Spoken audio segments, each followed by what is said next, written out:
तो like spiritual है, क्योंकि कहा जाता है ना कि आजकल जो एक्टर्स हैं वो मॉडर्न वे में काम करते हैं, है ना, उनके पास टाइम नहीं होता। तो अपने पास ये है कि लाइक स्पिरिचुअल हो आप या नहीं हो? मैं बहुत स्पिरिचुअल हूँ।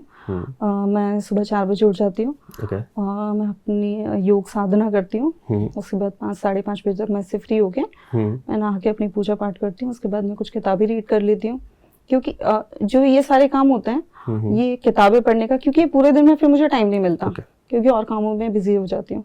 तो ये काम मैं सुबह ही कर लेती हूँ, ताकि फिर मेरे पास और जो दिन है उसमें मैं कुछ और काम कर सकूँ।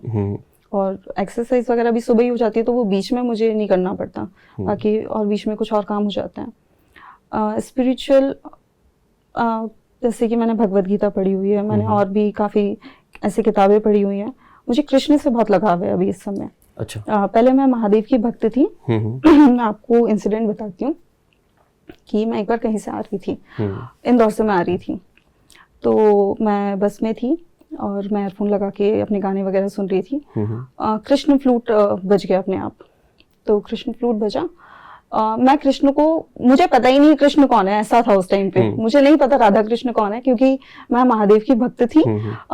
इतना ज्यादा पूजा पाठ करना आता नहीं था मुझे, और मैं करती भी नहीं थी। बस ऐसा है कि कुछ भी चाहिए या फिर कुछ प्रॉब्लम बतानी है तो महादेव को बता दी, मन ही मन में। तो अब मैं आ रही हूँ, एक गाना फिर बज गया कि कौन कहता है भगवान आते नहीं, तो मीरा के जैसे बुलाते नहीं। फिर वो गाना बजा। फिर पता नहीं एकदम से कुछ ऐसा हुआ कि कृष्ण कृष्ण राधा कृष्ण ऐसा कुछ हुआ। और फिर मैं देख रही हूँ पूरे रास्ते में राधा कृष्ण ढाबा, राधा कृष्ण पानी पूरी, पूरी कृष्ण ढाबा, कृष्ण, मतलब ऐसा सब पूरे इंदौर से भोपालगिर। ओके, मतलब ऑन द वे, मतलब मिड उसमें। हाँ, तो पूरे रास्ते में मुझे राधा कृष्ण राधा कृष्ण राधा कृष्ण। मैं पागल होगी, मैंने कहा ये क्या हो रहा है, ये राधा कृष्ण ऐसे कैसे मेरे सामने आ रहे हैं। मैं घर पहुंची शाम में और खाना वाना खा के मैं सो गई, क्योंकि मैं थकी हुई थी, मैं शूट से आई थी। मैं सो गई। रात में फिर मुझे सपना आया कि मैं स्कूटी से कहीं जा रही हूँ और मैं जा रही हूँ गोलोक। अच्छा, आपको गोलोक पता है? नहीं। अच्छा, ठीक है, तो मैं गोलोक जा रही हूँ। उसके बाद फिर मैं सुबह उठी, मैं कहा ये क्या चीज थी, मैं कहाँ जा रही थी। मैंने गोलोक सर्च करा, और ये नाम मैंने कभी नहीं सुना अपने जीवन में कि गोलोक क्या जगह है। और फिर मुझे पता लगा सपने में कि गोलोक, मैंने सर्च किया गूगल पे, where is Golok and what is this place. तो पता लगा कि कृष्ण और राधा कृष्ण का ये परम धाम है, जो वहां पे, जहाँ पे ये लोग रहते हैं। कहाँ पे?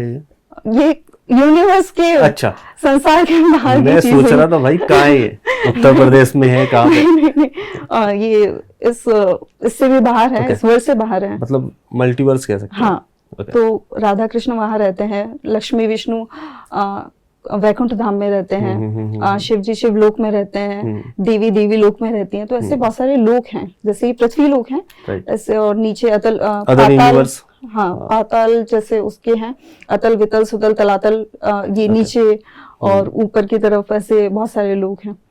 फिर ऐसे ऐसे करके टाइम बीतता चला गया। 1 महीने तक कंटिन्यू मेरे सपने में कृष्ण आते रहे।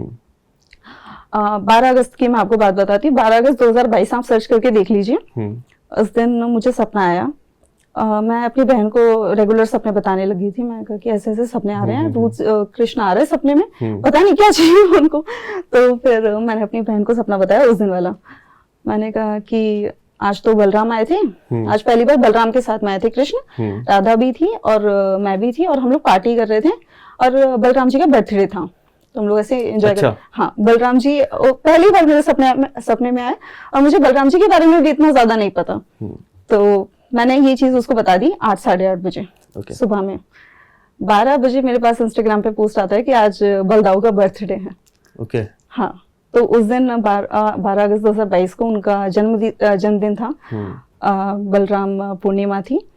और मैंने काजल को कहा, काजल जो सपने आ रहे हैं ये ऐसे ही नहीं आ रहे हैं, कृष्ण मुझे ढूंढ रहे हैं, या पता नहीं क्या है, लेकिन कुछ तो स्पेशल हो रहा है। फिर और ऐसे सपने और आने लग गए। एक सपना आया था कि शेषनाग की शैया पे भगवान विष्णु लेटे हुए हैं।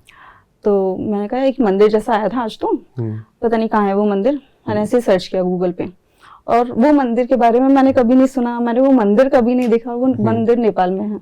अच्छा, सेम मंदिर जो मुझे सपने में दिखा था वो नेपाल में है। लोग बिलीव नहीं करेंगे, लेकिन ये सारी इतनी सारी चीजें ऐसी हुई हैं कि ऐसा लगता है कि नहीं, जो सपने आ रहे हैं वो कहीं ना कहीं तो जगह है, या फिर वो कहीं ना कहीं एग्जिस्ट करती है। एक ये वाला तो कुछ ज्यादा ही हो जाएगा, एक्स्ट्रा ऑर्डिनरी कुछ हो जाएगा ये।